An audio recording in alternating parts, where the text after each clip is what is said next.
Hey everyone, Rachel here, Oracle spiritual healer and teacher.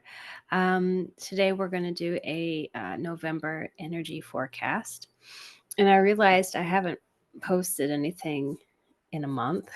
Um, and that's just because I've been busy moving this week, which I'm really excited about.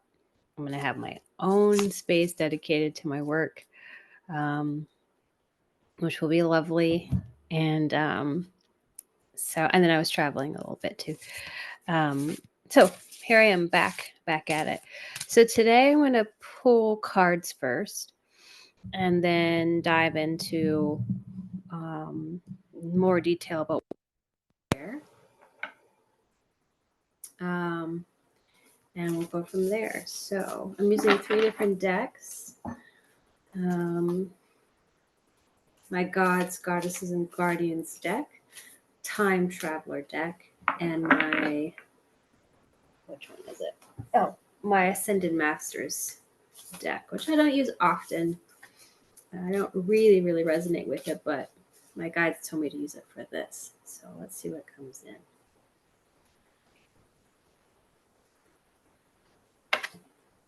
Emotional healing. That's sort of been a theme. I feel like for the entire year, I did a video about this specifically, I think in the springtime. So you can think of it this way. The emotional healing, some people have sort of already emotionally, mentally, spiritually have sort of moved on from sort of the chaos, the destruction, the, putting faith in people who don't deserve to have our faith and trust, and moving on into the reality, the world that they actually want to live in, and are creating that.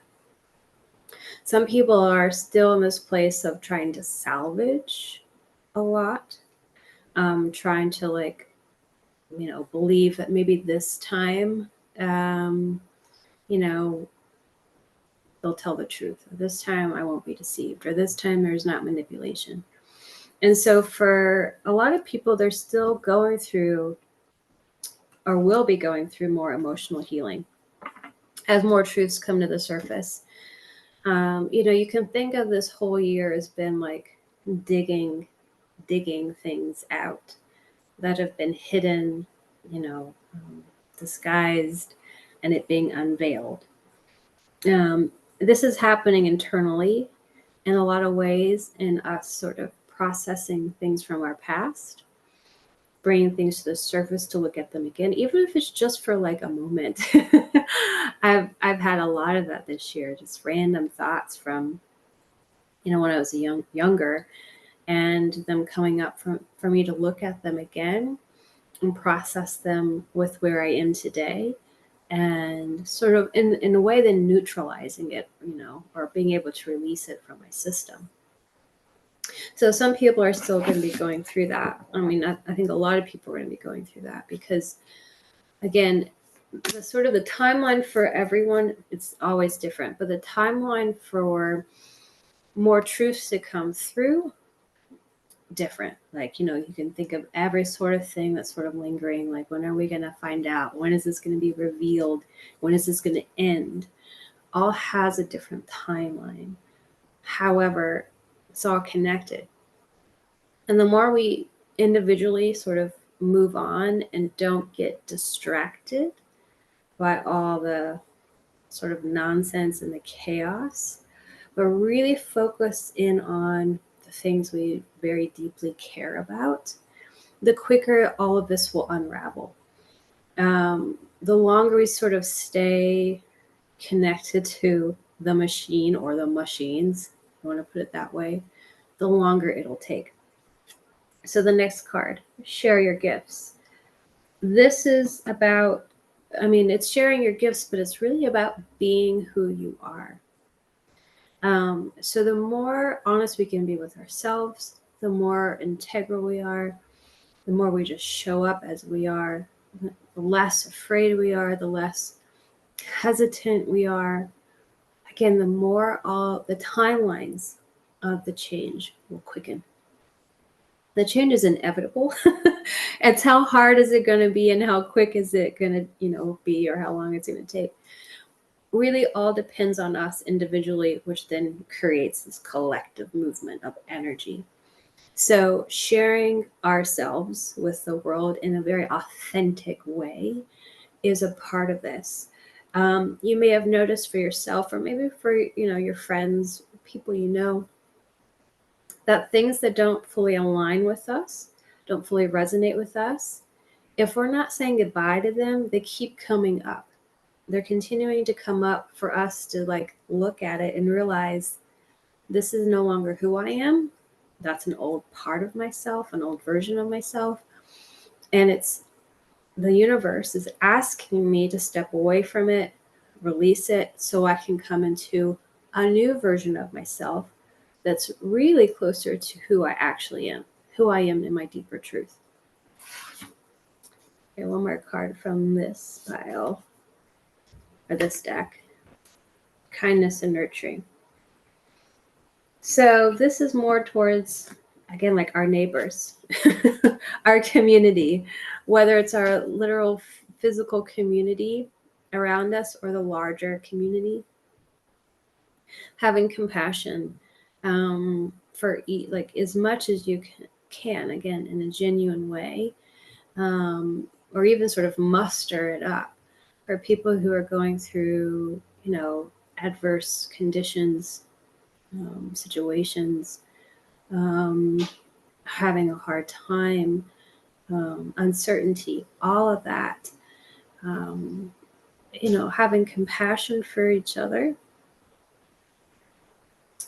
Yeah, just compassion. It's like gratitude for what you have, gratitude for being able to experience and hold space for other people and what they're going through, for being able to help in little ways, even just listening to them, right? Someone being heard is that, just that act in and of itself is huge for some people. And, for some people, things are going to get harder before they're going to start to feel better. I still see, although the timeline has shifted somewhat, if we're looking at the US, the economy shifting, things getting harder for more people. I do see these shifts in the healthcare in the US also causing a lot of issues, where again, people aren't able to fully rely on the systems that have been in place for a while. So joy, this is more about the frequency and holding the frequency of joy. So not letting all the chaos, all the destruction, all the problems get you down, to make you feel like, it's hopeless, to make you, feel any of those sort of lower, heavier energies.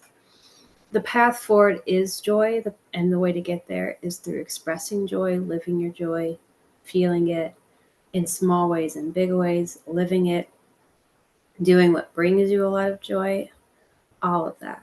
Living where it brings you joy. So that's the way forward. That's the direction we're going into. And it's really important that we are aware, or become more and more aware of, the people who are at the top of sort of the totem pole right now, power, are not wanting us to know a lot, not wanting us to change our systems, right? Not wanting individuals and communities to claim back their power. They are trying to hold on to power. It's like, their lives are at stake here as much as possible. And so, unfortunately, a lot of the messaging that's put out into the world is to maintain that power, that grip. over society. And what we're going through the process of right now is, again, reclaiming our power, loosening that grip that's been over us, the conditioning, the beliefs that, we have to work all the time, that we don't deserve, things unless we break our back doing it, whether it's a house or an education or, or a decent car, what have you. It's all false. And so as we wake up more and more, we start to believe it and feel it, that no, we actually all, no one's better than anyone else. And we actually all do deserve basic human rights. Again, like last month, like this is just what's coming through. It's not necessarily going to be happening all this month, but this is the message for this month. And so I just listen to what they tell me. I relay it to you. See the other person's point of view. Yeah.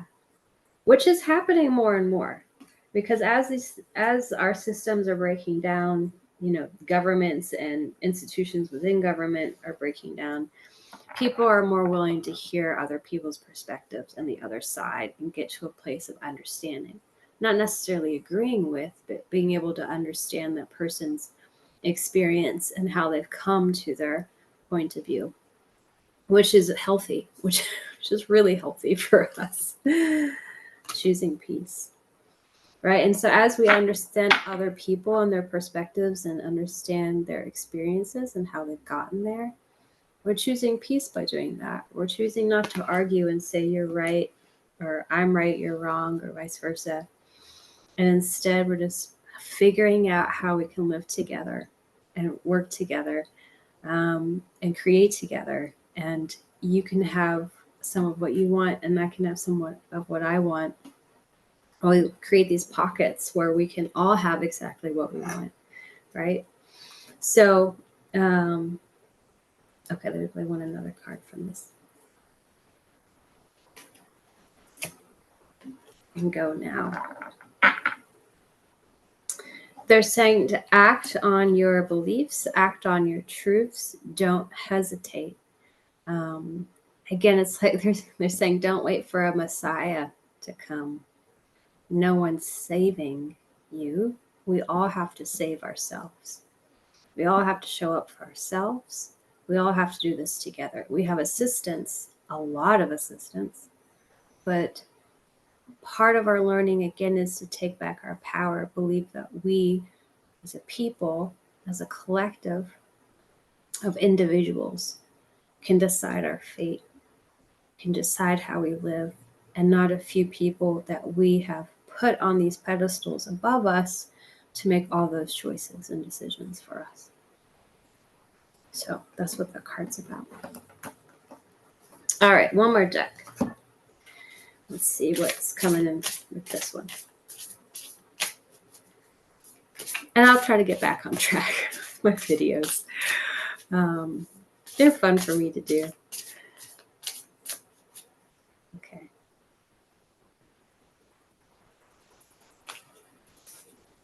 Oh, there we go. Peace again. Peace again. And again, it's about choosing peace, because it's finding it within yourself, right? And it's always an ongoing practice. Peace is an ongoing practice. It's an ongoing choice.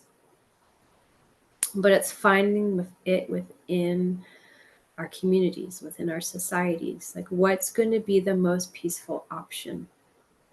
What's going to be the most peaceful solution?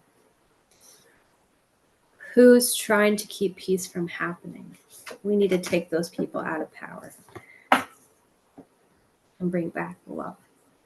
So if we look at the greater cycles of time on Earth, it goes through these huge cycles of sort of rise in consciousness, so evolution, and then the de-evolution of consciousness.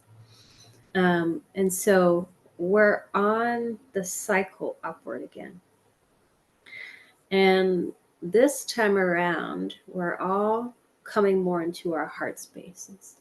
So our hearts are growing. So that's, love, compassion, empathy. And so as humans and our consciousness expands here on earth, we're coming more into operating from our hearts. And again, everyone's timeline on this is different. Some people are resisting that change, that evolution within themselves, and will continue to. Some will eventually get there, this life for them. Others will resist it until they move on. But that is going to create, it already has created separation.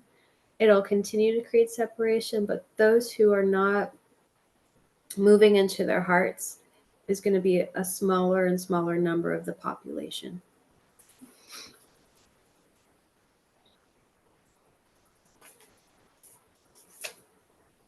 Vast vistas. This is about anything is possible. Anything we want to create, any solutions. I mean, the solutions are there. The potential is there. And this is the thing with things collapsing and not working. And it's like, if you think about the government shutdown we're in, and their healthcare online, and healthcare premiums going up, and like the whole judicial system sort of being really lethargic right now in a lot of ways. It's all happening again. I feel like I'm a broken record about this, so that we can make it better. This is the only reason why it's happening, because we like to push it to the edge until we have no choice but to recreate it. We could have done it earlier, or we could have gone through a process like this sooner, but we weren't ready. So it's happening. Part of it's happening now. So the vast vistas is about, there are multiple options ahead. There are multiple timelines ahead. Again, it depends on us and the actions we take every single day. So that is our November energetic forecast reading, what they wanted me to share with you. The thing I'll say about, because in America we have our Thanksgiving Day, our Indigenous, so the Indigenous Awareness Day, what am I trying to say? Our acknowledgement of the Indigenous people of this land coming up this month as well. I like to think of this month for myself as just a month of celebrating gratitude for the land we're on, the food we have, the family, the community. And so I'll invite you to do the same for whatever you celebrate or don't celebrate. It's always a good time to go into the space of gratitude. As we practice more gratitude, we feel more abundant. And with abundance comes more joy and all sorts of, other beautiful resources. So have a wonderful, lovely month, and I'll see you all later.